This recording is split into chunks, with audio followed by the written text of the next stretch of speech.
Hi friends, మేము చెరుగట్టుకు వచ్చినాం సత్యనారాయణ స్వామి కథ చెప్పించుకోనికి. మా మమ్మీ మా డాడీ ఉన్నారు.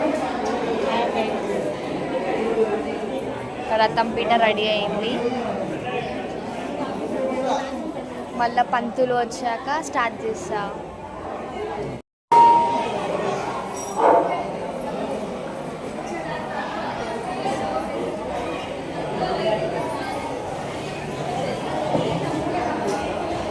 అందరు కూడా బొట్టు పెట్టుకొని ముందర ఉండేటువంటి దీపాలన్నీ కూడా వెలిగించండి. బొట్టు పెట్టుకురా. అయం ముహూర్త సుముహూర్త అస్తు.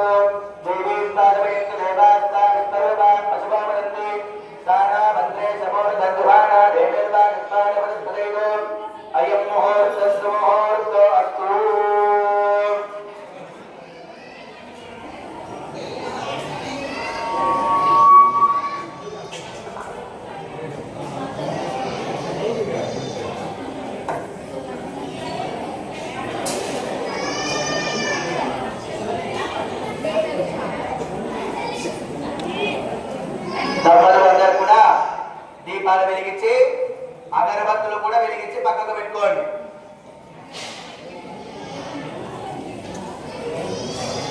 అది పోతుంది, అది పోతుంది.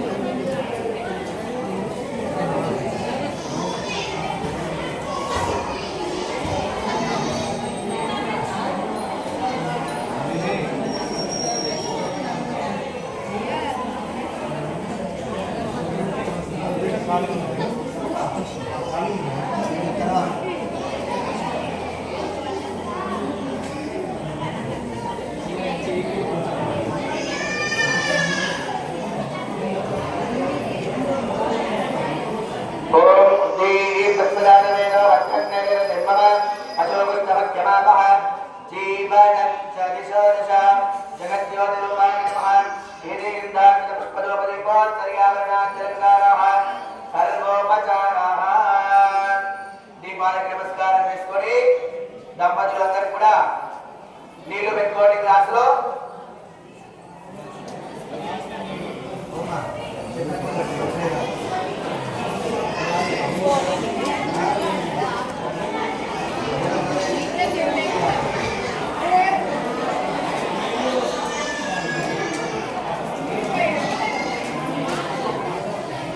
దంపతులు అందరూ గ్లాసులో కానీ చెంబులో కానీ ముందర నీళ్లు పెట్టుకోండి. తమలపాకు కానీ మామిడాకు కానీ వేసుకోండి. దాంట్లో చేతిలో నీళ్లు చల్లుకొని రెండు చేతులు తుడుచుకోండి. విధమైన హస్తం ప్రక్షాళ్య.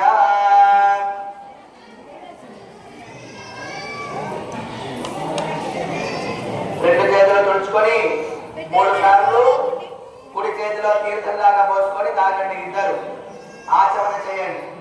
ఓం అచ్యుతాయ నమః, ఓం అనంతాయ నమః, ఓం గోవిందాయ నమః.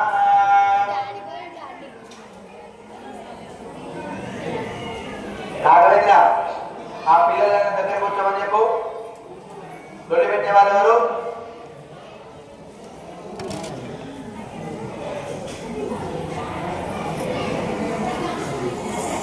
ఇద్దరు దంపతులు, ఇద్దరు 3 సార్లు కుడి చేతిలో తీర్థంలాగా పోసుకొని నీళ్ళని తాగాలి. మళ్ళీ చేతిలో నీళ్లు చల్లుకొని రెండు చేతులు తుడుచుకోండి.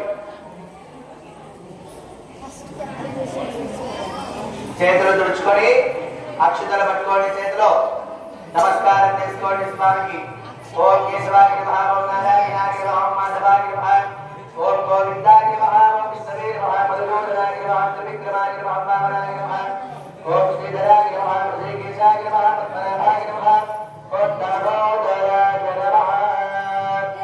ఉత్తిష్టంతు భూతపిశాచాః ఇతి భూతవారకాః ఉద్దేశాం తిరోధేన బ్రహ్మకర్మణమాలభే. ఓం భూతప్రాణానాయ. అందరూ కూడా ఆడవాళ్ళు అందరూ కూడా చేతిలో పట్టుకొని అక్షతలని, మగవాళ్ళు కుడి చేతిలో పట్టుకొని అక్షతల వాసన చూసి ఎడమ వైపు వేసేసేయండి. మగవాళ్ళు మాత్రమే, ఆడవాళ్ళు చేతిలో పట్టుకొని నమస్కారం చేసుకోవాలి. మగవాళ్ళందరూ కూడా మంచిగా ముక్కు పట్టుకొని ప్రాణాయామం చేయండి. కుడి చేతితోటి ముక్కు పట్టుకొని గట్టిగా ఒక్కసారి శ్వాస తీసుకొని మెల్లిగా వదిలేయండి. ఓం భూః ఓం భువః ఓం శుభః ఓం మహః వజ్రః వదవః ఓం సత్యం ఓం భూర్భువస్సువరోం.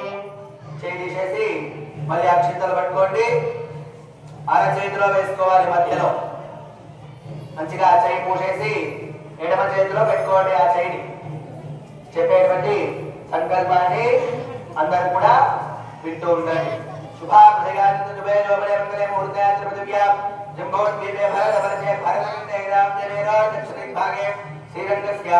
उत्तर दिग्प्रदेशे गंगा कावेरी और मध्यदेशे भगवत् भागवताचार्य संविधास्पदवर्तमानख्यामहारिकदानक्रमाणेन प्रभवादि षष्ठे संवत्सराणां मध्ये चतुर्थे विश्वावसुनाम संवत्सरे दक्षिणाग्नेयनृतो कार्तीकमासे शुक्लपक्षे द्वादश्यां शुभदिनो वासरः वासरस्तौ भानुवासरे शुभवासरे शुभनक्षत्रे शुभयोगे शुभकर्ण एवं गुणविजयप्रतिष्ठायां अस्यां शुभारितौ अस्य श्री भगवतो देवदेवोत्तमस्य श्रीमद्विलाण्डवारि ब्रह्माण्डनायकस्य देवदेवस्य जगत्कुटुम्बिनः जगद्रक्षणार्थम् अवतीर्णस्य श्रीरमासहित सत्यनारायणस्वामिनः कृपया अस्य भक्तस्य यजमानस्य गोत्रोद्भवस्य नामधेयस्य అందరూ కూడా మీ దగ్గరికి వచ్చినప్పుడు మీ గోత్రము పేర్లు చెప్పండి.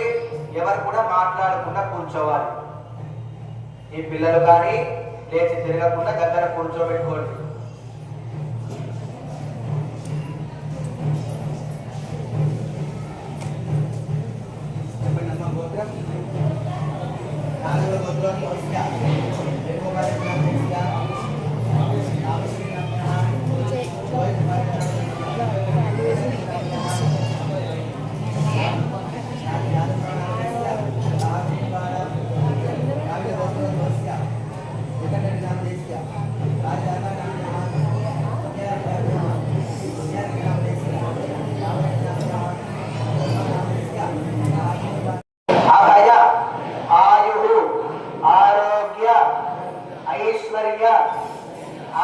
अभिवृद्ध्यर्थम धर्म अर्थ काम मोक्ष चतुर्विध फल पुरुषार्थ सिद्ध्यर्थम श्री पार्वती समेत जडद रामलिंगेश्वर स्वामी अनुग्रहेण श्री रमा सहित सत्यनारायण स्वामी व्रत पूजांच अहम करिष्ये.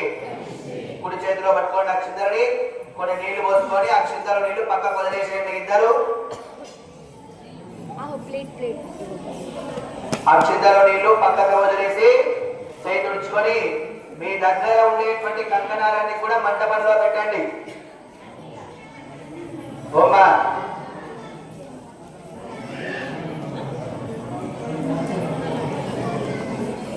కంకణాలన్నీ మంటపంలో పెట్టేసి అక్షింతలు పూలు పట్టుకోండి. దంపతులు ఇద్దరు నమస్కారం చేసుకోండి. ముందుగా గణపతిని గౌరీ అమ్మవారిని మనస్సులో తలుచుకోండి. గణపతి పూజ కింగౌరీ పూజ కింగర్వగరిష్కే. ఓం గణానాన్వా గణపతి బ్రహ్మవామహే కవిక వీణాముపమస్రవస్తవం జయధరాజం బ్రహ్మణాం బ్రహ్మణస్పద ఆనశ్రద్వన్నోతిభిస్తేనధారణం శ్రీమన్మహాగణాధిపతయే నమః. గౌరీ దేవతాభ్యో నమః. ధ్యాయామి ధ్యానం సమర్పయామి ఆవాహయామి. మంటపంలో ఉండేటువంటి గౌరీ అమ్మవారి దగ్గర చేతిలో ఉన్న అక్షింతలు వేసేయండి. గౌరీ గణపతి దేవతాభ్యో నమః. ధ్యాయామి ధ్యానం సమర్పయామి ఆవాహయామి. కూర్చున్నటువంటి దంపతుల్లో మగవారు అందరూ కూడా నమస్కారం చేసుకోండి. ఆడవాళ్ళు అందరూ కూడా ఈ గణపతి పూజని గౌరీ పూజని చేస్తూ ఉండాలి. మీ దగ్గర ముందు ఉండేటువంటి నీళ్ళని అమ్మవారి దగ్గర చల్లండి 4 సార్లు. గౌరీ గణపతి దేవతాభ్యో నమః. హస్తయోహార్ఘ్యం సమర్పయామి పాదయోహవార్ఘ్యం సమర్పయామి ముఖే దుగ్ధాచమనీయం సమర్పయామి ఔపచారికేణ స్నానం సమర్పయామి స్నానానంతరం దుగ్ధాచమనీయం సమర్పయామి. 4 సార్లు నీళ్ళని అమ్మవారి దగ్గర చల్లాలి. ఓమ్మ మీరు చెప్పేది వినాలి. అమ్మవారి దగ్గర నీళ్ళని చల్లమని చెప్పి అమ్మవారు దండం పెట్టుకోవాలి.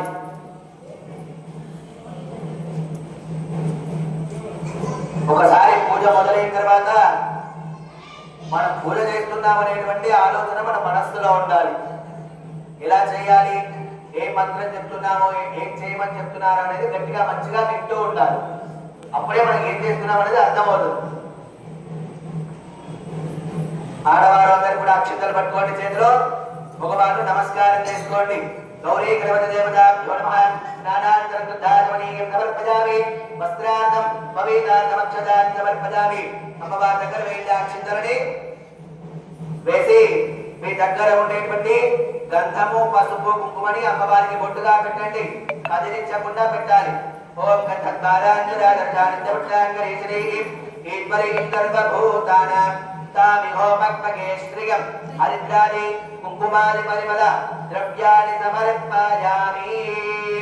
గౌరీ అమ్మవారికి పెట్టాలి. గంధము, పసుపు, కుంకుమ ఈ మూడు బొట్టుగా పెట్టి కుంకుమని చేతిలో పట్టుకోండి. ఆడవాళ్ళు అందరూ చేతిలో పట్టుకొని గౌరీ అమ్మవారి దగ్గర వేస్తూ ఉండండి చెప్పేంత వరకు.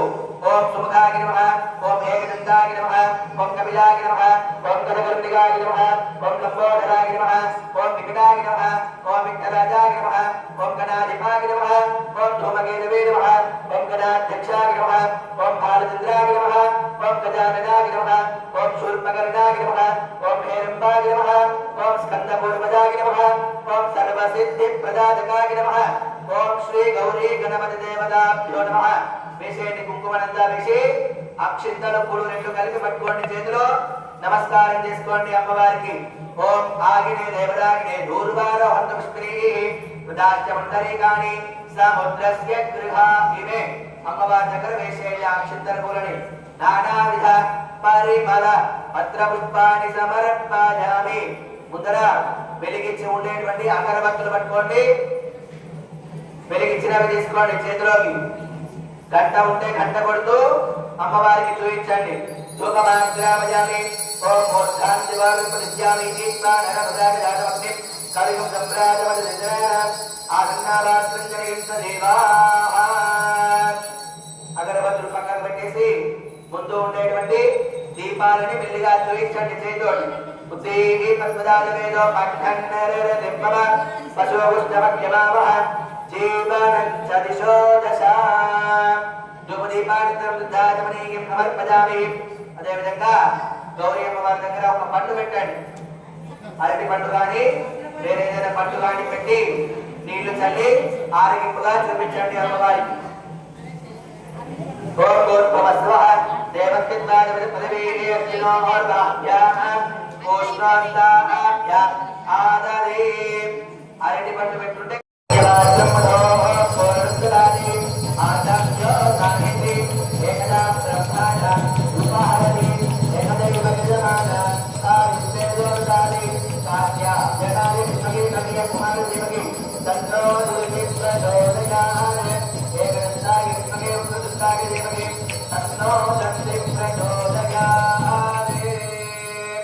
నీళ్ళతో చుట్టండి హారతిని. జలాధ్యక్షం కరోమి, దివ్యరక్షాన్ ధారయామి, నమస్కారోమి. అమ్మవారికి చూపించి అందరూ దండం పెట్టుకోండి హారతిని.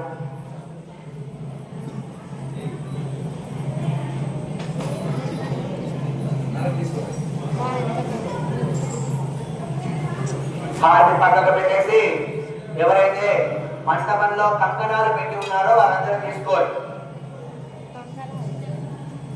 తీసుకొని మగవాళ్ళు కుడి చేయికి, ఆడవారు అందరూ ఎడమ చేయికి ఒకరికొకరు కంకణాలు కట్టుకోండి.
కట్టుకున్నారా? చేతిలో అక్షంతలు పట్టుకోండి, నమస్కారం చేసుకోండి. చెప్పండి. ఆదిత్యాయ చ సోమాయ మంగళాయ బుధాయ చ గురు శుక్ర శనిభ్యశ్చ రాహవే కేతవే నమో నమః. ఆదిత్యాది నవగ్రహ దేవతాభ్యో నమః. చేతిలో ఉన్న అక్షంతరిని మండపంలో కూడా తమలపాకులు పండ్లు పెట్టుకున్నామ చుట్టూ వాటి దగ్గర వేయాలి. కలశానికి కానీ మండపానికి కానీ చేయి తాకకుండా వేయండి. ఆదిత్యాది నవగ్రహ దేవతాభ్యో నమః. యాజామి ధ్యానం సమర్పయామి. అదేవిధంగా మండపంలో కూడా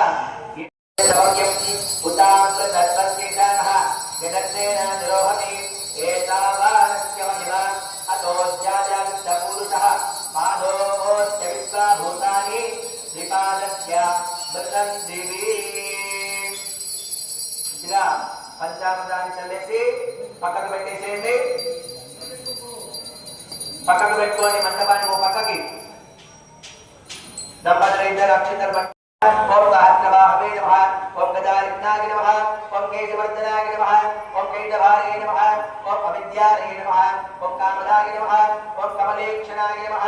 ఓం గగవాహనాయ నమః. ఓం నీలాంబుదద్యుతగే నమః. ఓం నిత్యాయ నమః. ఓం నిత్యశ్రేష్ఠాయ నమః. ఓం నిర్వికల్పాయ నమః. ఓం బ్రహ్మణ్యాయ నమః.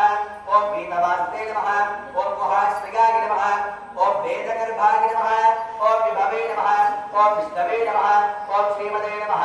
ఓం త్రైలోక్యబోధనాయ నమః. ఓం యజ్ఞప్రియాయ నమః. ఓం యజ్ఞహర్త్రే నమః. ఓం సర్వకర్తృకాయ నమః. ఓం సర్వలోకాంతకాయ నమః. ఓం శంఖచక్ర గదాధరాయ నమః. ఓం సత్యాయ నమః. ఓం సత్యేశ్వరాయ నమః. ఓం సత్యధర్మాయ నమః. ఓం సత్యపరాక్రమాయ నమః. ఓం శ్రీరమాసహిత సత్యనారాయణ స్వామినే నమః. చేతిలో ఉన్నవన్నీ మంటపంలో వేసేయండి. నానావిధ పరిమళపత్ర పుష్పాన్ని సమర్పయామి. అందరూ కూడా అగరబత్తులు వెలిగించి స్వామికి చూపించండి. గంట కొడుతూ ధూపమాగ్రామయామి.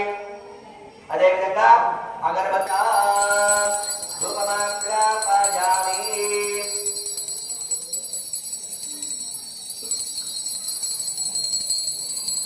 ఓం దీపక్రామేదో పద్ధందేవర జన్మ పశువుచ్చమక్యమాపః దీపానంతదిదోదశ. దీపాలు కూడా స్వామికి చూపించండి. ముందున్నవి ధూపదీపానంతర శుద్ధ ఆచమనీయం సమర్పయామి. మండపంలో మనం ఏవైతే అక్కడ పెట్టి ఉన్నామో ఫలాలు పండ్లు వాటి మీద నీళ్లు చల్లి అన్ని కూడా స్వామికి ఆరగింపుగా చూపించండి. ఓం భూర్భువస్సవః దేవస్కిత్తాయ పదవేనేత్నోర్వాహ్యాః ఉష్ణాంతాభ్యాః ఆదదే ప్రాణోపాన జ్ఞాన ఉదాన సమానః. దంపతులందరూ నమస్కారం చేసుకోండి. సత్యనారాయణ స్వామినే నమః. చెప్పండి. సత్యనారాయణ స్వామినే నమః అని 11 సార్లు మనస్సులో అనుకోవాలి అందరూ కూడా. ఓం నారాయణాయ విద్మహే వాసుదేవాయ ధీమహి తన్నో విష్ణుః ప్రచోదయాత్. మహాదేవ్యై చ విద్మహే విష్ణుపత్న్యై చ ధీమహి తన్నో లక్ష్మీః ప్రచోదయాత్. తరామూలం సమర్పయామి. అష్టోపచారికాని వాచోపచారికాని తాంబూలం సమర్పయామి. సువర్ణ మంత్ర పుష్పదక్షిణాం సమర్పయామి. కర్పూరం పెట్టుకొని హారతి వెలిగించండి.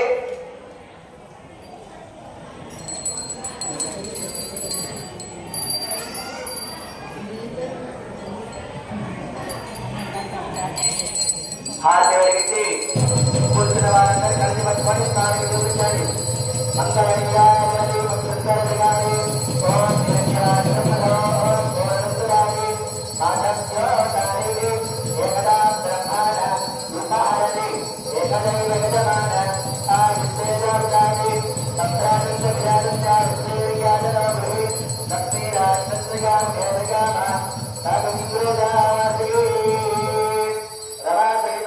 సత్యనారాయణ స్వామినే నమః. ఆనంద కర్పూర మంగళ నీరాజాలి నీళ్ళతో చుట్టి స్వామికి చూపించి ఆ తర్వాత కూర్చున్న వాళ్ళు దండం పెట్టుకోండి. జలాధ్యక్షాంధారగామి నమస్కారోమి. జై భోలో సత్యనారాయణ భగవానికి. అందరు కూడా హారతి పక్కన పెట్టేసి దంపతులు అందరూ ఏదైతే ఇప్పటి వరకు మనం చేసినటువంటి వ్రతం యొక్క పూజ ఉందో అది స్వామి స్వీకరించాలి అని మొదటిగా అనుకోవాలి మనస్సులో.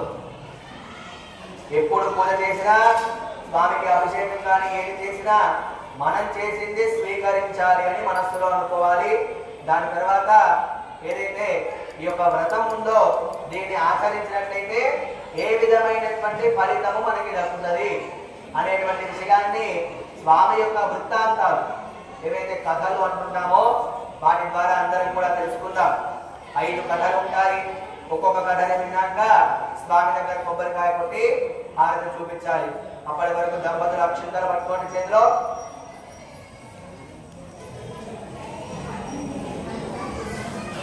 అక్షింతలు పట్టుకొని స్వామి వారి వృత్తాంతాలు అందరూ కూడా వింటూ ఉండాలి. కుడి చేతిలో పట్టుకోవాలి.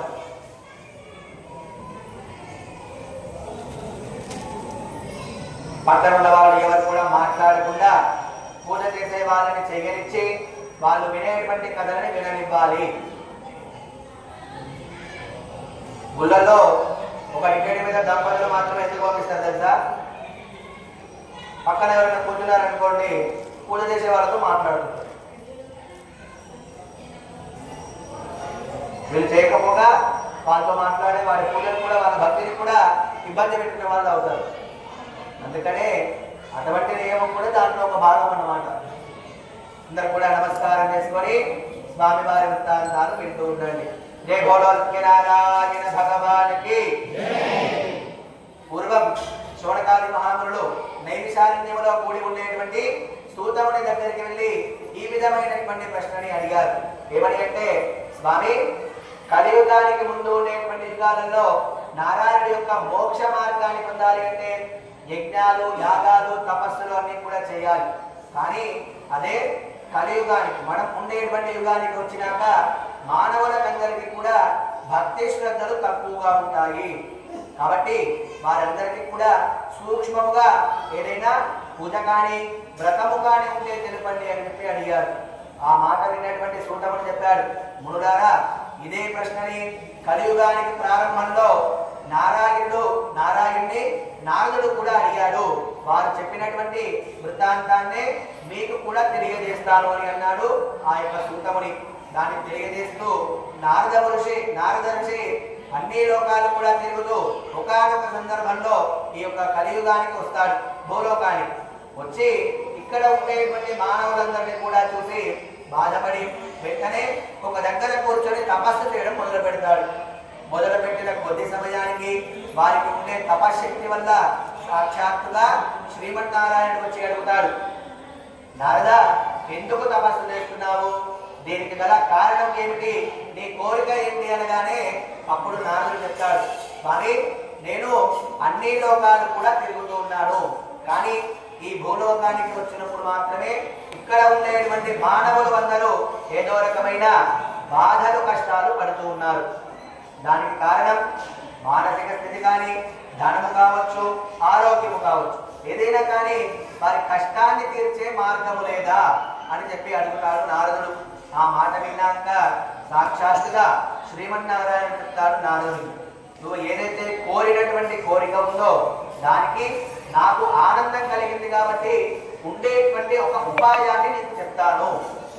అలా అన్న వెంటనే నారదుడు అడిగాడు, స్వామి, ఆ ఉపాయం ఏమిటి? దాన్ని ఎవరు చేయాలి, ఎలా చేయాలి, ఎప్పుడు ఆచరించాలి, దానికి ఉండేటువంటి నియమాలు ఏమిటి అని అడిగిన వెంటనే స్వామి ఒక్కొక్కటిగా తెలియజేస్తాడు ఆ యొక్క నారదుడికి. దీనిని కలియుగంలో సత్యనారాయణ వ్రతం అని అంటారు. ఈ యొక్క వ్రతాన్ని దీనిని మనం ఒక రోజులో, ఒక పూటలో చేసుకుంటున్నాం. ముందు ఉండేటువంటి యుగాలలో 3 రోజులు, 5 రోజులు చేసుకునే వాళ్ళ యొక్క వ్రతాన్ని. అలా ఈ కలియుగానికి వచ్చేసరికి ఒక పూటకి స్వామిని ఒకే దగ్గర పూజ చేసుకుంటే సరిపోతుంది అని చెప్పి స్వామి తెలియజేసి దీనిని సత్యనారాయణ వ్రతమని అంటారు. ఈ పూజని ఎవరైతే భక్తిగా శ్రద్ధగా ఆచరిస్తారో వారి మనస్సులో ఉండే కోరికలన్నీ స్వామి వాళ్ళకి కలిగేలాగా చేస్తాడు. ఎప్పుడు చేయాలి అంటే ఒక సంవత్సర కాలంలో వచ్చేటువంటి శ్రావణ మాసము, కార్తీక మాసము, మాఘ మాసము, అదే విధంగా ఒక పక్షంలో వచ్చేటువంటి ఏకాదశి కానీ ద్వాదశి లేదా పౌర్ణమి నాడు ఈ యొక్క పూజ చేయకుండా మంచిది. అదేవిధంగా మానవులకు సంబంధించి ఏదైనా శుభకార్యం, వివాహము కావచ్చు, గృహప్రవేశము కావచ్చు, లేదా ఏదైనా ఒక కొత్త వ్యాపారం మొదలుపెట్టేటప్పుడు కానీ ఈ పూజని ఆచరించవచ్చు అని చెప్తాడు స్వామి. చేసేవాళ్ళు ఎలా ఉండాలి, దానికి ఉండే నియమాలు కూడా తెలియజేస్తూ, చేసేవారు ఏ రోజైతే పూజ చేసుకుంటారో ఆ రోజు సూర్యోదయానికి ముందుగా నిద్రలేవాలి. స్నానం చేసి మడిగా ఉండే వస్త్రాలు ధరించాలి. తర్వాత ఎక్కడైతే మనం పూజ చేసుకుంటామో ఆ స్థలాన్ని శుద్ధి చేసుకొని పసుపు కుంకుమ కానీ పూలమాలన్నీ కూడా వేసి అలంకరణ చేయాలి. స్వామి యొక్క మంటపం లోపల ఒక వస్త్రము, దాని మీద బియ్యము, కలశాన్ని ఏ విధంగా అయితే మనం అక్కడ పెట్టుకున్నామో ఆ విధంగా అలంకరణ చేసుకోవాలి. ముందుగా గణపతిని, గౌరీ అమ్మవారిని పూజ చేసి చుట్టూ ఉండేటువంటి ఆదిత్యాది నవగ్రహాలు, అష్టదిక్పాలకు దండం పెట్టుకొని మధ్యలో ఉండేటువంటి కలశంలో అప్పుడు ఈ యొక్క సత్యనారాయణ స్వామిని ఆవాహన చేయాలి. స్వామి మనకు చేస్తుంది వ్రతం కదా, స్వామిని డైరెక్ట్ గా ఒకటేసారి సత్యనారాయణ స్వామి పూజ చేయొచ్చు కదా అంటే అలా చేయకూడదు. ముందుగా గణపతిని, గౌరీ, తర్వాత ఆదిత్యాది నవగ్రహాలు, అష్టదిక్పాలకు. ఇప్పుడు స్వామి ఒక్కడే ఉన్నాడు, వారి పరివారం అందరూ కూడా అక్కడ ఉంటారు కాబట్టి వాళ్ళని కూడా పూజ చేయాలి. అలా చేసి ఒకటిగా మనం తెచ్చినటువంటి ద్రవ్యాలన్నీ మంటపంలో స్వామి దగ్గర సమర్పించాలి. అది గంధము, పసుపు, కుంకుమ, పంచామృతం ఏదైనా కావచ్చు, అన్ని కూడా మంటపంలో సమర్పించి చివరిగా పెట్టేటువంటి తీర్థము, ప్రసాదం కూడా చేసిన వాళ్ళు మనము తీసుకొని మనతో వచ్చిన వాళ్ళు, బంధువులు కావచ్చు, తెలిసిన వాళ్ళు కావచ్చు, అక్కడ కనిపించిన వాళ్ళైనా కావచ్చు, వాళ్ళందరికీ స్వామి తీర్థ ప్రసాదం అందజేయాలి. అందజేసిన తర్వాత వాళ్ళకి కూడా ఈ యొక్క స్వామి యొక్క మహిమని కానీ దీనికి ఉండేటువంటి శక్తిని కూడా తెలియచేయాలి అని చెప్పిన వెంటనే నారదుడు అదంతా విన్నాక ఆనందపడతాడు. ఈ చిన్నగా అంటే అందరూ కూడా ఆచరించే విధంగా సూక్ష్మంగా ఈ వ్రతము అందరూ చేసే విధంగా ఉంది స్వామి. కాబట్టి దీన్ని ఎవరైనా ముందుగా కలియుగంలో చేశారా, ఎవరైనా చేసి ఉంటే ఎందుకు చేశారు, ఎటువంటి అనుగ్రహాన్ని పొందారు ఈ వ్రతం చేసిన తర్వాత, దాన్ని కూడా మాకు తెలియచేయండి. ఎందుకంటే ఎవరైనా కలియుగంలో పూజ చేయమని చెప్పామనుకోండి, లేదా ఏదైనా పని చేయమని చెప్పామనుకోండి, దానివల్ల వచ్చేటువంటి ఫలితం ఏమిటని ఆశిస్తారు. మొదటిగా అది కలియుగంలో అందరికీ ఉండేటువంటి ఆలోచన. కాబట్టి ఆ వృత్తాంతాలు కూడా వాళ్ళందరూ తెలుసుకునే విధంగా ఉంటుంది అని చేసిన వాళ్ళ వృత్తాంతాలు కూడా స్వామిని తెలియచేయమని నారదుడు అడిగాడు. దానిని రెండవ కథలో తెలుసుకుందాం. జై భోలో సత్యనారాయణ భగవానికి. అక్షింతలు వేసి కొబ్బరికాయ కొట్టి హారతి చూపించండి స్వామికి. మగవారు కొబ్బరికాయ కొడుతుంటే ఆడవాళ్ళు హారతి వెలిగించండి. వాద్యం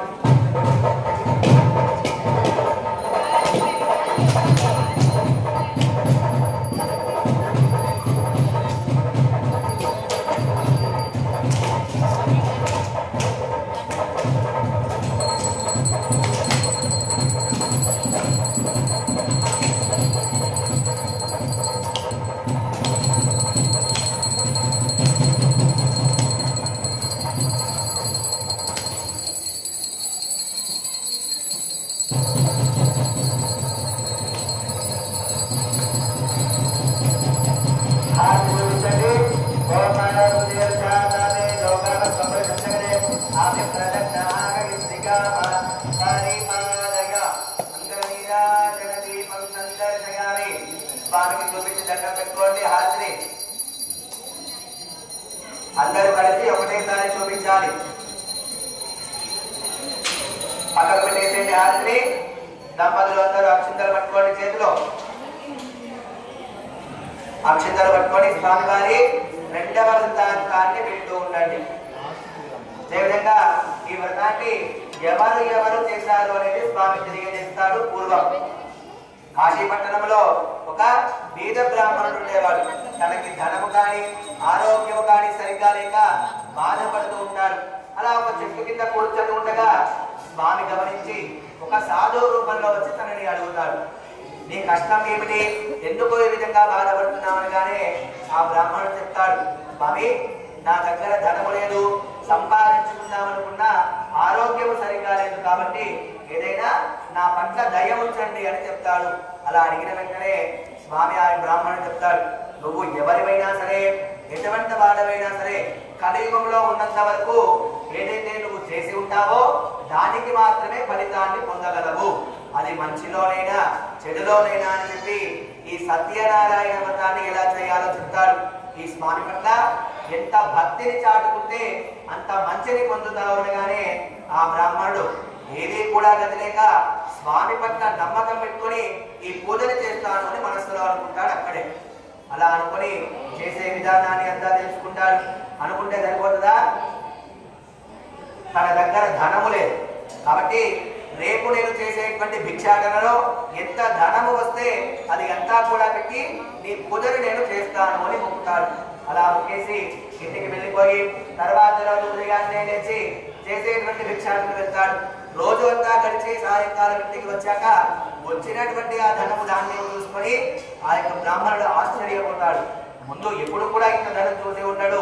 ఈ విషయాన్ని ఇంట్లో చెప్పగానే వాళ్ళు అందరూ ఇది అంతా మన స్వామి పూజలు చేస్తాము అనుకున్నాం కాబట్టి కలిగింది, లేకుంటే ఇప్పటి వరకు ఇంత ధనమైన మనం చూసి ఉన్నామా అని ఆలోచిస్తే లేదు. కాబట్టి వచ్చిన ధనమంతా కూడా పెట్టి ఆ యొక్క స్వామి పట్ల భక్తిగా శ్రద్ధగా పూజని ఆచరిస్తాడు. ఆచరించడమే కాకుండా కనిపించిన వాళ్ళందరికీ తెలిసిన వాళ్ళందరికీ స్వామి యొక్క ప్రసాదాన్ని కూడా అందజేస్తాడు తాను. అలా అందజేసి ఎప్పుడైనా సరే నా మనస్సులో అనిపించినప్పుడల్లా నీ యొక్క పూజను చేస్తానయ్యా అని కూడా ఒక మొక్కుగా పెట్టుకుంటాడు ఆ యొక్క బ్రాహ్మణుడు. అలా పెట్టుకొని కొన్ని రోజులు గడిచాక ఒకానొక సందర్భంలో మళ్ళీ తన ఇంట్లో యొక్క వ్రతాన్ని చేస్తూ ఉంటాడు. చేస్తూ ఉండేటువంటి సమయంలో ఒక కట్టెలము వ్యాపారి తన ఇంటి ముందు నుంచి వెళ్తూ ఆ మంత్రాల శబ్దం విని అక్కడ ఆగుతాడు.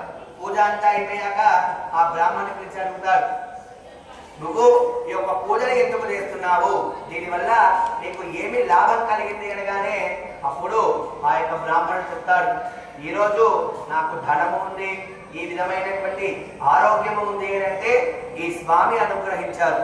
నేను మంచిగా ఉన్నా, ఎటువంటి కష్టంలో ఉన్నా కూడా ఈ స్వామి తోడుగా ఉన్నాడు కాబట్టి ఎటువంటి సమయాల్లో కూడా వదలదలుచుకోలేదు. అందుకనే నాకు కుదిరినప్పుడల్లా ఈ స్వామి పూజన చేస్తున్నాను అని అంటాడు. ఆ మాట విన్నాక ఆ యొక్క వ్యాపారి అక్కడే ఉండేటువంటి స్వామిని మొక్కుతాడు. నేను చేసేటువంటి వ్యాపారంలో రేపటి రోజున కానీ ఎప్పుడైతే ధనము ఎక్కువగా వచ్చింది అని నేను అనుకుంటానో అప్పుడు నీ యొక్క పూజను చేస్తాను అని మొక్కుతాడు అక్కడ స్వామికి. అలా మొక్కేసి ఇంటికి వెళ్ళిపోతాడు. తర్వాత ఒక 3 రోజులు వ్యాపారానికి వెళ్ళి వస్తుంటాడు. 4వ రోజుకు వచ్చేసరికి తీసుకు వెళ్ళినటువంటి కట్టెలన్నీ కూడా ఎక్కువ శాతంలో అమ్ముడుపోయి ధనాన్ని రావడాన్ని చూస్తాడు ఆ వ్యాపారి. అలా సాయంకాలము వచ్చిన ధనవంతా తీసుకొని ఆనందంగా తన ఇంటికి వెళ్ళిపోతాడు.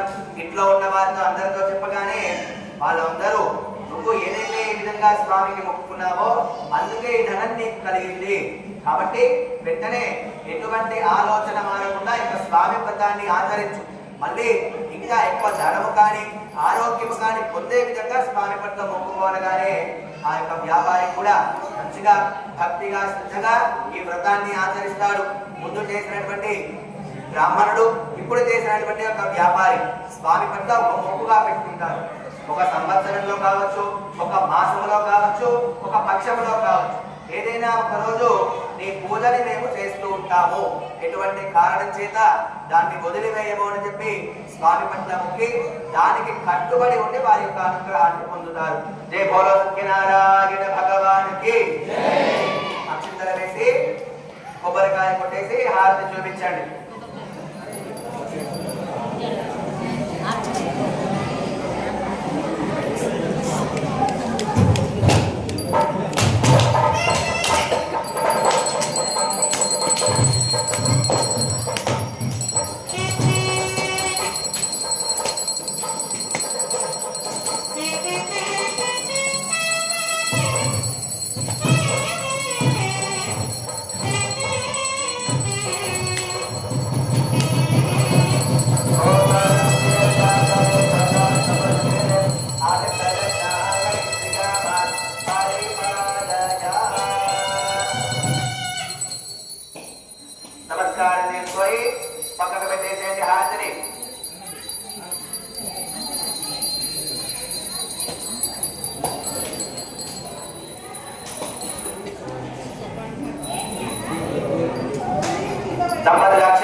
రాజ్యంలో ఉల్కాముడు అనేటువంటి ఒక రాజు ఉంటాడు. ఆ రాజుకి స్వామి పట్ల అపారమైనటువంటి భక్తి శ్రద్ధలు ఉండి ఒక నదీ తీరంలో స్వామివారి పూజని ఆచరిస్తూ ఉంటాడు. అలా చేస్తూ ఉండగా అటుగా వెళుతున్నటువంటి ఒక వైశ్యుడు ఆ రాజుని చూసి ఆగుతాడు. పూజ అంతా అయిన తర్వాత రాజును పిలిచి అడుగుతాడు, నీకు సంతానం కానీ ఇంత ధనము కానీ ఇంత రాజ్యము కానీ ఇవన్నీ ఉన్నాక మళ్ళీ ఒక పూజని ఎందుకు చేస్తున్నావు అని చెప్పాడగానే ఆ రాజు ఆ యొక్క వైశ్యుడికి చెప్తాడు, ఈ రోజు నాకు ఇవన్నీ ఉన్నా కూడా ఒకానొక సందర్భంలో నాకు ధనము కానీ సంతానము లేక బాధపడుతుండేవాడిని. ఆ సమయంలో ఈ యొక్క స్వామి నా యొక్క స్వప్నంలో వచ్చి ఈ వ్రతాన్ని నువ్వు ఆచరించినట్లయితే అంతా నీకు మంచి జరుగుతుంది అనగానే అప్పటి నుంచి నేను యొక్క పూజలు చేస్తున్నాను. ఈ స్వామి అనుగ్రహం చేత సంతానము కలిగి ఏదైతే నా రాజ్యంలో పోయినటువంటి ధనమంతా కూడా నేను తిరిగి పొందాను అని చెప్తాడు. ఆ మాట విన్నాక ఆ వైశ్యుడు అడుగుతాడు, నేను కూడా యొక్క పూజలు చేయవచ్చా? ఎందుకు అంటే నాకు వివాహం జరిగింది, సంతానము లేదు అని చెప్పి అడిగిన వెంటనే రాజు చెప్తాడు, ఎవరైనా సరే ఒక కలియుగంలో ఈ స్వామి పూజ చేయడానికి అర్హులుగా మారుతారు. ఎప్పుడు మన దగ్గర ధనము కానీ స్వామికి పూజ చేసేటువంటి వస్తువులు ఉన్నప్పుడా కాదు, మన పట్ల స్వామి పట్ల భక్తి ఉండగా అప్పుడే వాళ్ళు అర్హులుగా మారుతారు అని చెప్తాడు. ఎవరికైతే భక్తి ఉంటుందో వారు మాత్రమే స్వామి పూజ చేయడానికి అర్హులు. అది స్త్రీలైనా పురుషులు అయినా, వివాహము జరిగినా వివాహము జరగకున్నా అని చెప్పేసి ఒకసారి మన స్వామి పట్ల మొక్కినట్లయితే భక్తిగా శ్రద్ధగా ఆ యొక్క వ్రతాన్ని ఆచరించుకోవాలి. అలా చేసుకుంటే స్వామి మనకి కావాల్సింది అనుగ్రహిస్తాడు అనగానే ఆ వైశ్యుడు స్వామిని మొక్కుతాడు, నాకు ఎప్పుడైతే సంతానం కలుగుతుందో అప్పుడు నీ యొక్క పూజని నేను చేస్తాను అని మొక్కేసి ఇంటికి వెళ్ళిపోతాడు. ఇంట్లో ఉన్న తన భార్యకు కూడా చెప్తాడు ఈ విషయాన్ని. ఇద్దరు దంపతులు ఆనందపడి అలా కొద్ది కాలం గడిచాక వారి ఇద్దరికి ఒక పుత్రికా సంతానం కలుగుతుంది. అలా పుట్టిన వెంటనే తన భార్య గుర్తు చేస్తుంది, మనము ఈ పూజని చేద్దాం అనుకున్నాం కదా అంటే ఆ వైశ్యుడు లేక లేక సంతానం కలిగిందని ఆనందములో ఉండి, ఎవరికైనా సరే సాధారణంగా సంతానం కోసం ఎదురు చూస్తున్నారనుకోండి, వారికి అప్పుడు కలిగినట్టయితే అంతా ఇంత ఆనందం ఉండదు. అలా ఆ వైశ్యుడు కూడా ఆ మాయలో పడిపోయి స్వామి యొక్క పూజని ఇప్పుడు కాదు ఈ కుమార్తె వివాహ సమయంలో చేద్దామని వదిలివేస్తాడు. అలా వదిలివేసి పుట్టినటువంటి కుమార్తెకి కళావతనక నామకరణం చేస్తాడు. మంచిగా ప్రేమగా పెంచుతూ కొన్ని సంవత్సరాలు అలా గడిచాక తాను కూడా వివాహము చేయడానికి సిద్ధముగా ఉండగా పక్కన ఉండేటువంటి రాజ్యాల నుంచి ఒక గుణవంతుడైనటువంటి ఒక వరుణ్ణి తీసుకొని వచ్చి తన కుమార్తెలకు ఇచ్చి వివాహం చేస్తాడు. కొని ఆ సందర్భంలోనైనా ఈ యొక్క స్వామి వ్రతాన్ని ఆ మొక్కుని తీర్చుకున్నాడా అంటే ఆ వైశ్యుడు వచ్చినటువంటి ఆ వివాహం జరిగిందని ఆనందములో ఉండి సంబరాల్లో పడి నేను అనుకునే పనులు అన్నీ కూడా సక్రమంగా జరుగుతున్నాయి, మళ్ళీ ఈ యొక్క పూజ చేయడం కానీ స్వామిని మొక్కడం కానీ ఎందుకు చేస్తాను అని అహంకారంతో అనుకున్నాడు ఆ యొక్క వైశ్యుడు. ఎప్పుడైనా సరే కష్టం వచ్చిందనుకోండి, నష్టం వచ్చినా దేవుడిచ్చాడే కష్టం అనుకుంటాం. మరి ధనం వచ్చినప్పుడు సుఖం వచ్చినప్పుడు దేవుడిచ్చాడు అనుకున్నావా?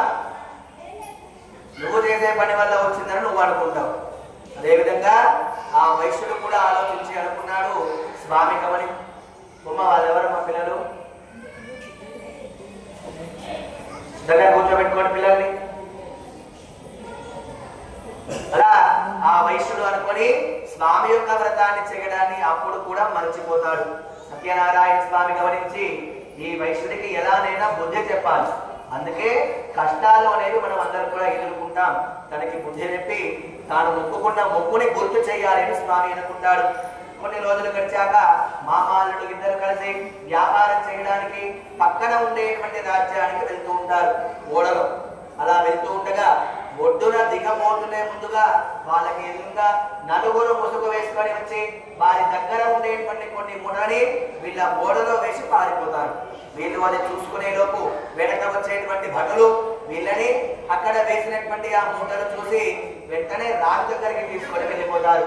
మన రాజ్యంలో దొంగతనం చేసినటువంటి ధనమంతా కూడా వీరికి ఇద్దరి దగ్గరే ఉంది కాబట్టి వీళ్ళే ఆ దొంగలు అని చెప్పగానే రాజు ఎటువంటి మాట కూడా వినకుండా కోపగించి వారిద్దరిని బంధించి వేస్తాడు రాజ్యంలో. వాళ్ళు చేయనటువంటి తప్పుకి శిక్ష అనుభవిస్తున్నారు అని బాధపడుతున్నారు. ఇంట్లో ఉన్న వాళ్ళు కళావతి లీలావతి సాయంకాలం అవుతున్నా చీకటి పడుతున్నా ఇంటికి రాకపోవడం ఏమిటి అని ఎదురు చూస్తూ ఉండగా అటుగా వెళుతున్నటువంటి ఒక భటుడు చూసి వాళ్ళిద్దరిని పిలిచి చెప్తాడు, మీ ఇంట్లో ఉన్న వారిద్దరు కూడా ఏదో తప్పు చేసి బందీలుగా ఉన్నారు కాబట్టి వారు ఇంటికి రావడానికి కుదరదు అని చెప్పగానే ఆ మాట విని ఆ స్త్రీలు ఇద్దరు కూడా ఆ వైశ్యుడి యొక్క భార్య తన కుమార్తె ఇద్దరు బాధపడతారు. అక్కడే కూర్చొని ఆలోచిస్తూ ఉండగా ఎందుకు ఇలా జరుగుతుంది అని అప్పుడు పక్కన ఉండేటువంటి కుమార్తెని చూడగానే ఆ తల్లికి గుర్తుకు వస్తుంది, మనం ఎప్పుడో నువ్వు జన్మించక ముందు ఈ వ్రతం చేద్దాము అని మొక్కుకున్నాం. నీవు జన్మించి నామకరణం జరిగి నీకు వివాహం కూడా జరిగి ఇన్ని శుభకార్యాలు జరుగుతున్న స్వామి పట్ల ఉండే మొక్కుని మనం తీర్చుకోలేదు. వారి యొక్క మాయతోనే ఇదంతా జరుగుతుంది అని గమనించి వాళ్ళిద్దరూ కలిసి అక్కడ ఉండేటువంటి సత్యనారాయణ స్వామిని మొక్కుకుంటారు. మళ్ళీ ఎప్పుడు కూడా ఏ విధమైనటువంటి అశ్రద్ధ చేయము. ఆ రాజ్యంలో ఉన్నవారు ఎవరైతే బందీలుగా ఉన్నారో వాళ్ళిద్దరిని ఇంటికి క్షేమంగా చేర్చండి, వెంటనే మీ యొక్క పూజని మేము చేసుకుంటాము అని చెప్పి ఆ స్త్రీలకిద్దరు కూడా స్వామి పట్ల బాధపడతారు. వారి యొక్క బాధని కానీ వారి యొక్క ఇది కానీ చూసి స్వామి వారి పట్ల దయ వచ్చి అక్కడ ఉండేటువంటి రాజుకరలో వచ్చి చెప్తాడు, నువ్వు బంధించిన వాళ్ళు ఇద్దరు అమాయకులు కాబట్టి వాళ్ళని అక్కడి నుంచి పంపించవేమోనగానే వెంటనే తన రాజ్యానికి వస్తాడు రాజు. ఆ వైశ్యుడిని తన యొక్క అల్లుడిని పిలిచి క్షమాపణ కోరుతాడు. మొదటిగా ఎందుకు రాజు క్షమాపణ కోరుతాడు? స్వామియే స్వయంగా తన కలలో వచ్చి చెప్పాడు కాబట్టి ఖచ్చితంగా మనం తప్పు చేసి ఉంటాము ఈ విషయంలో అని గ్రహించి, కాబట్టి వాళ్ళకి క్షమాపణ కోరి ఆ తర్వాత కొద్దిగా ధనము ధాన్యం కూడా వాళ్ళకి ఇచ్చివేసి వారి ఇంటికి తెలుగు ప్రయాణాన్ని కొనసాగించమని వారిద్దరిని పంపించి వేస్తారు. జై భోలో సత్యనారాయణ భగవానికి. అక్షింతలు వేయని మండపంలో కొబ్బరికాయ కొట్టి హారతి చూపించండి.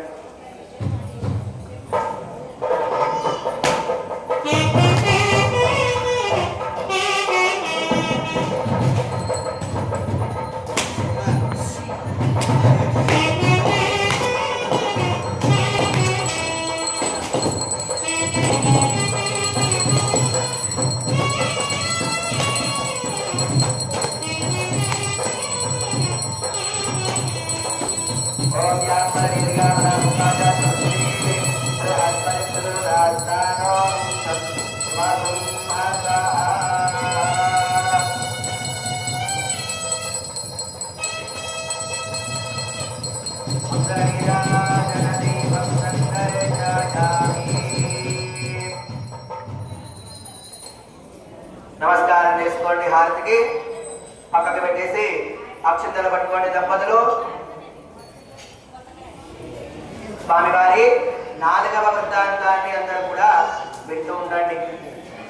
అదేవిధంగా ఆ రాజ్యం నుంచి ఇద్దరిని కూడా పంపించి వేస్తాడు రాజు. అలా పంపించినాక వాళ్ళు ఇంటికి వెళుతుండేటువంటి మార్గంలో సత్యనారాయణ స్వామి అనుకుంటాడు, మనము ఒకసారి మీరు ఇద్దరిని పరీక్ష చేసి చూద్దాము అని చెప్పి ఒక ముసలివారి రూపంలో వస్తాడు స్వామి. వాళ్ళు ఒడ్డున దిగిన వెంటనే వారు ఒడ్డులో ఆ ఓడలో ధనం పెట్టేసి వాళ్ళు కిందికి దిగుతారు. అప్పుడు సత్యనారాయణ స్వామి ఆ మారు వేషంలో వచ్చి వాళ్ళని అడుగుతాడు, మీ దగ్గరకి ఏమి ఉన్నాయి, మీరు ఎక్కడికి వెళ్తున్నారు అనగానే ఆ వైశ్యుడు రాజు వదిలేశాడు అని ఆనందంలో, అదేవిధంగా ధనముకిచ్చాడు అని అహంకారంతో ఉండి మా దగ్గర ఆకులు అలములు తప్ప ఏమీ లేవు, అవి దొంగతనం చేయడానికి వచ్చావా అని చెప్పి దుర్భాషలాడతారు తన తోటి. అలా అన్న వెంటనే స్వామి అలాగే తథాస్తు అని అక్కడి నుంచి వెళ్ళిపోతాడు. అలా వెళ్ళిపోయిన కొద్ది సమయానికి వీళ్ళిద్దరూ పక్కన ఉండగా దూరంగా ఉండేటువంటి ఆ ఓడని చూడగానే నీళ్ళలో తేలుతూ ఉంటుంది ఆ ఓడ. అప్పుడు తన యొక్క అల్లుడు అంటాడు, మనం ఏదైనా బరువు ఉండేటువంటి వస్తువుని పెట్టామనుకోండి ఓడ కదలకుండా కొద్దిగా లోపలికి ఉంటుంది కదా, మరి ఇదేంటి ఇలా పైకి తేలుతుంది, మనం పెట్టినటువంటి ధనమంతా కూడా ఏమైపోయింది అని చెప్పి దగ్గరికి వెళ్ళి చూడగానే అది అంతా కూడా నిజంగానే ఆకులు అలములుగా మారిపోతుంది. ఆ విషయాన్ని గమనించి ఆ వైశ్యుడు బాధపడి ఎందుకు పదే పదే ఈ విధంగా జరుగుతుందని ఆలోచిస్తాడు. తన యొక్క అల్లుడు అంటాడు, ఇందాక వచ్చిన వారికి ఎవరో స్వామియే అయి ఉంటాడు కాబట్టి మనల్ని పరీక్ష చేయడానికి అడిగాడు. మనం ఏ విధంగా సమాధానం చెప్పామో అదే విధంగా మనకు కలిగింది. మనం నిజం చెప్పి ఉంటే నిజంగా ఉండేవి, అబద్ధం చెప్పాము కాబట్టి అదే విధంగా ఇదంతా జరిగింది అని వాళ్ళు ఇద్దరు బుద్ధి తెచ్చుకొని వెంటనే ఆ యొక్క సాధువుని ముసలి వారిని వెతుక్కుంటూ వెళ్తారు. కనిపించినాక సాష్టాంగ నమస్కారం చేసి, స్వామి మీ యొక్క మాయతోటి మిమ్మల్ని గుర్తించలేకపోయాను కాబట్టి మమ్మల్ని క్షమించి ఆ ధనాన్ని మళ్ళీ మాకు ఇవ్వండి అని కోరుతారు. అప్పుడు స్వామి చెప్తాడు, నువ్వు ఎప్పుడైతే ఈ యొక్క స్వామి వ్రతాన్ని ఆచరించుకొని వారి యొక్క తీర్థమ ప్రసాదము తీసుకొని ఆ మొక్కుని తీర్చుకుంటావో అప్పుడే నీకు అంతా మంచి జరుగుతుంది. అంటే స్వామి యొక్క ఉద్దేశం నువ్వు పూజ చేస్తేనే కలుగుతుందని కాదు, నువ్వు ఏ విధంగా స్వామికి మొక్కుకున్నావు దానికి కట్టుబడి ఉన్నావా లేదా అనేది స్వామి చూస్తాడు. అందుకనే అలా చేస్తే నీకు అంతా మంచి జరుగుతుంది అని చెప్పగానే ఆ వైశ్యుడు బుద్ధి తెచ్చుకొని, ఆ ధనము తప్ప నాకు ఏది కూడా గతి లేదు, వెంటనే నీ యొక్క వ్రతాన్ని నేను ఆచరించుకుంటానని మొక్కేసి ఆ ధనాన్ని పొందుతాడు. అక్కడే నదీ తీరంలో స్వామి వారి యొక్క పూజ చేయడానికి సిద్ధపడతాడు. ఇట్లా ఉన్న కళావతి లీలావతి కూడా ఆ నదీ తీరానికి చేరి దంపతులుగా కలిసి ఈ స్వామి వ్రతాన్ని ముగించుకుంటారు. ఇద్దరు దంపతులుగా ఎందుకు చేసుకోవాలి వ్రతాన్ని? వ్రతం చేసుకునేటప్పుడు దంపతులుగా ఎందుకు కూర్చోవాలి? ఎవరైనా చేయవచ్చు అని చెప్పాము కదా. ఎందుకు కూర్చోవాలి అంటే భార్య కానీ భర్త కానీ వారి ఇద్దరి భక్తి కలిస్తేనే పరిపూర్ణం అవుతుంది స్వామి దగ్గర. అందుకనే దంపతులు దగ్గర కూర్చొని నమస్కారం చేసుకోవాలి. పూజ చేసుకున్న దంపతులు కలిసి ఉండాలి. ఏది పని చేసినా దంపతులు కలిసి ఉండాలి ఎందుకు చెప్తారు? ఇద్దరి భక్తి కలిస్తేనే స్వామి దగ్గర అది పరిపూర్ణం అవుతుంది. అందుకని దంపతులుగా చేసుకోవాలి ఒక వ్రతాన్ని. ఇంకా మిగతా పూజలన్నీ అయ్యగారు చేస్తుంటారు. మనం కూర్చొని చేసేటువంటి పూజ ఈ వ్రతం. వాళ్ళు చేసేటప్పుడు ఏదో మనం దండం పెట్టుకున్నాం, మనం చేయలేకపోతున్నామే అనుకుంటాం. మనం చేసేదాకా వచ్చేసరికి ఏమైతుంది? భక్తి మంచిగా మనం చేతులారా యొక్క వ్రతాన్ని చేసుకున్నప్పుడు స్వామికి అన్ని కూడా ప్రేమతో అనుగ్రహించాలి. అలా చేసి వారి యొక్క అనుగ్రహాన్ని పొందాలి. దంపతులందరూ కూడా దండం పెట్టుకోండి. వాళ్ళు ఈ వ్రతాన్ని ఆచరించి మళ్ళీ ఎప్పుడు కూడా ఈ విధమైనటువంటి ఆలోచన లేకుండా ఈ వ్రతాన్ని అనుకున్నప్పుడల్లా ఆచరిస్తూ ఉంటాము. అన్ని విధాల అన్ని విషయాల్లో కూడా మంచి జరిగేలాగా దీవించండి అని స్వామిని మొక్కుతారు. జై భోలో సత్యనారాయణ భగవానికి. అక్షింతలు వేసి కొబ్బరికాయ కొట్టి హారతి చూపించండి.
నమస్కారం చేసుకోండమ్మా.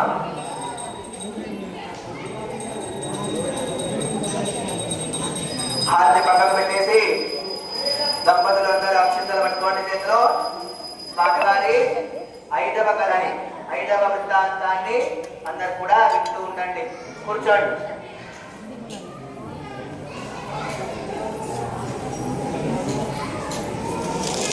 ఎవరైనా ప్రసాదం కలపని వాళ్ళు ఉంటే కలుపుకుంటూ ఉండండి. రవ్వ ప్రసాదాన్ని మాట్లాడకుండా స్వామి వృత్తాంతాలు వింటూ ఆ పని చేసుకోవాలి. పండ్లు కానీ పండ్ల ముక్కలు కానీ దాంట్లో వేసుకుంటూ ఉండండి ప్రసాదంలో. పూర్వం ఒక రాజ్యంలో తుంగధ్వజుడు అనేటువంటి ఒక రాజు ఉంటాడు. ఆ రాజుకి 9 కుమారుల సంతానం ఉంటుంది. అలా ఒకనొక సందర్భంలో అడవిలో వేటకి వెళ్తూ ఉంటాడు. మాట్లాడకుండా ఇక పని చేసుకోవాలి. వినే వాళ్ళకి ఇబ్బంది కలుగుతుంది కదా. అలా ఒక రాజ్యంలో ఉండి వేటకి వెళ్ళడానికి అడవిలో వెళ్తూ ఉంటాడు. అలా వెళ్తూ ఉండగా ఒక చెట్టు కింద కొంతమంది స్త్రీలు కలిసి ఈ యొక్క స్వామివారి వ్రతాన్ని చేస్తూ ఉంటారు. వాళ్ళు అందరూ అటుగా వచ్చినటువంటి రాజుని చూసి మనము ఈ పూజ చేశాక దీని యొక్క తీర్థము ప్రసాదము రాజుకు ఇచ్చినాక తీసుకుందాము అని మనస్సులో అనుకుంటారు. పూజ అంతా అయిపోతుంది. తీర్థము ప్రసాదం తీసుకొని ఆ రాజు దగ్గరికి వెళ్తారు వాళ్ళు అందరూ కూడా. అలా వెళ్ళిన వెంటనే వచ్చిన వారినందరినీ కూడా రాజు చిన్న చూపుగా చూసి మీరు చేసినటువంటి పూజా ప్రసాదాన్ని నేను తీసుకోవాలా అని చెప్పేసి అహంకారంతో అక్కడి నుంచి వెళ్ళిపోతాడు రాజు. అలా వెళ్ళిపోయిన వెంటనే ఆ స్త్రీలందరూ కూడా బాధపడతారు. మనం ఏదైనా తప్పు చేసి ఉన్నామా పూజలో, అందుకే ఇలా జరుగుతుందా అని అనుకొని సత్యనారాయణ స్వామిని క్షమాపణ కోరుతారు. వీరి యొక్క బాధని స్వామి గమనించి ఎవరి వల్ల బాధపడ్డారు? ఆ రాజు వల్ల. ఎవరి వల్ల బాధపడ్డారంటే ఆ రాజు వల్ల. రాజుకి ఉండేటువంటి అహంకారం వల్ల అని చెప్పి ఎలాగైనా తన యొక్క అహంకారాన్ని అణిచివేయాలి అని స్వామి అనుకుంటాడు. తన రాజ్యంలో ఉండేటువంటి 100 కుమారులు ఎవరైతే ఉన్నారో వాళ్ళందరినీ అనారోగ్యంతో కింద పడిపోయేలాగా స్వామి శపిస్తాడు. ఆ యొక్క దృశ్యాన్ని రాజు చూసి ఎందుకు ఇలా జరిగింది అని అహంకారంతో తిరుగుతూ ఉండగా కోపంతో పక్కన ఉండేటువంటి సహచరులు అంటారు, రాజా మీరు ఇందాక పూజ చేసిన వారి పట్ల కానీ స్వామి పట్ల కానీ ఆ విధంగా ప్రవర్తించారు.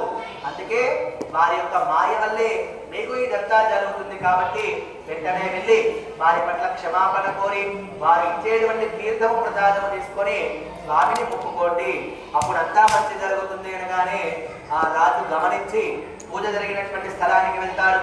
చేసినటువంటి స్త్రీలందరినీ కూడా క్షమాపణ కోరి వారి చేతనే స్వామి యొక్క తీర్థము ప్రసాదము తీసుకొని సత్యనారాయణ స్వామిని వేడుకుంటాడు.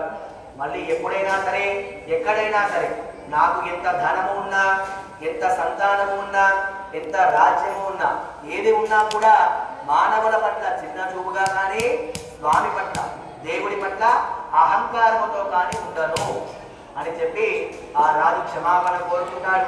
అలా ఉన్నట్లయితే నీవు ఎలా బుద్ధి చెప్తావో నాకు అర్థమైంది అని మొక్కేసి తన రాజ్యానికి వెళ్తాడు.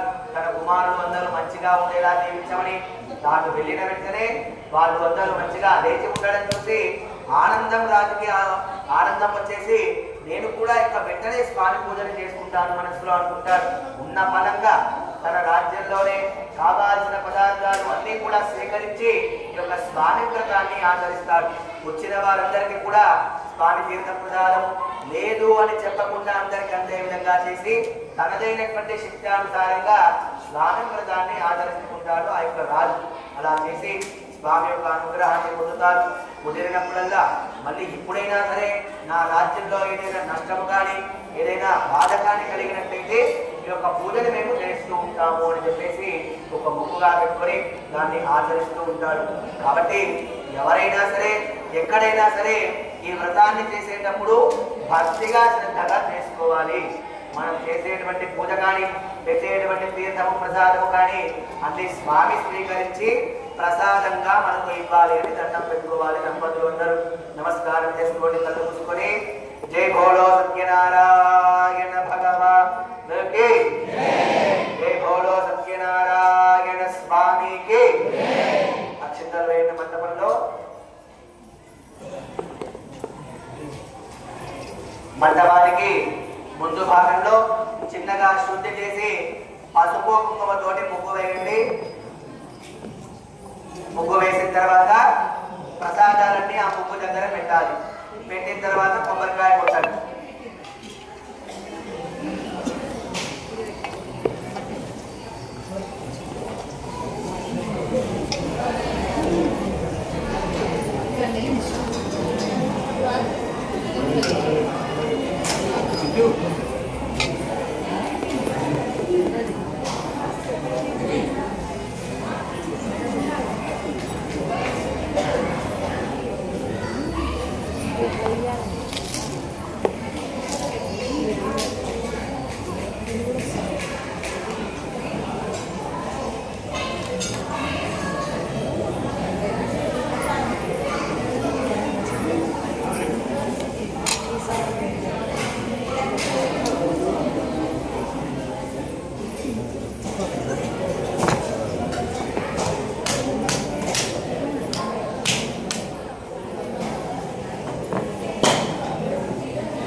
ప్రసాదాన్ని పెట్టండి మండపానికి ముందర. మా హారతి ఇప్పుడు కాదు, తర్వాత పక్కన పెట్టండి. ప్రసాదాలని మండపం ముందర పెట్టి కొబ్బరికాయ కొట్టేసి నీళ్లు చల్లి ఆరగింపుగా చూపించండి స్వామికి ప్రసాదాలని. ఓం భూర్భువస్సువః దేవత్కిత్వాజపృథివే అగ్నినోర్వాభ్యాం పూష్ణోస్తాభ్యాం ఆగదే ప్రాణోపాధ్యాన ఉదానస్సమానః. ప్రసాదాల మీద నీళ్లు చల్లి ఆరగింపుగా స్వామికి చూపించాలి.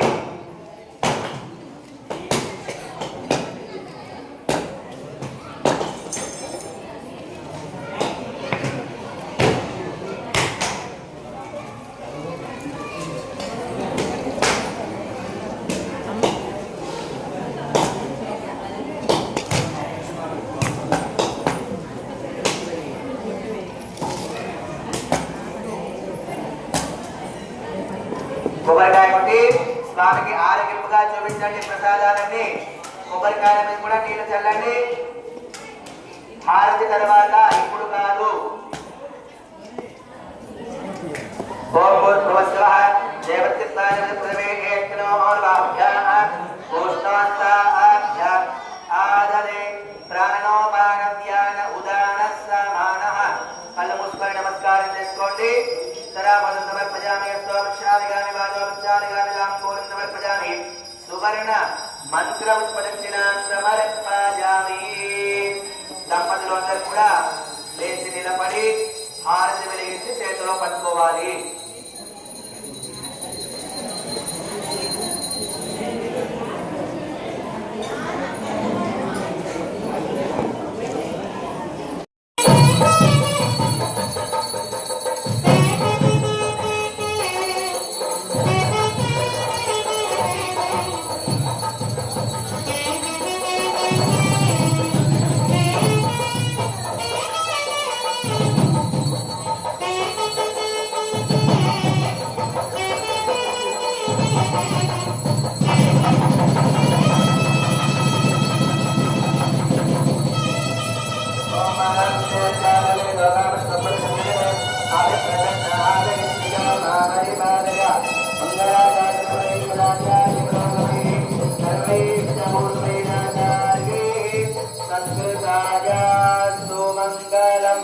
అందరు కూడా స్వామికి చూపించి ఆ తర్వాత దండం పెట్టుకోండి. గంటలన్నీ కింద పెట్టేసేయండి. మండపాన్ని ప్రదర్శింది. ప్రదక్షిణ పదే పదే బాహోత్తావకర్మాత్మాత్మాభవ శరణాగతవత్సల అన్యదాశరణం నాస్తి త్వమేవ శరణం భవ తస్మాదే కారుణ్యభావేన రక్ష రక్ష జనార్దన. చెప్పండి. మంత్రహీనం క్రియాహీనం భక్తిహీనం ఉదాసన యత్ పూజితం మయా దేవ పరిపూర్ణం తదస్తుతే అనయ ధ్యాన ఆవాహనాది షోడశ ఉపచార పూజయ శ్రీ రమాసహిత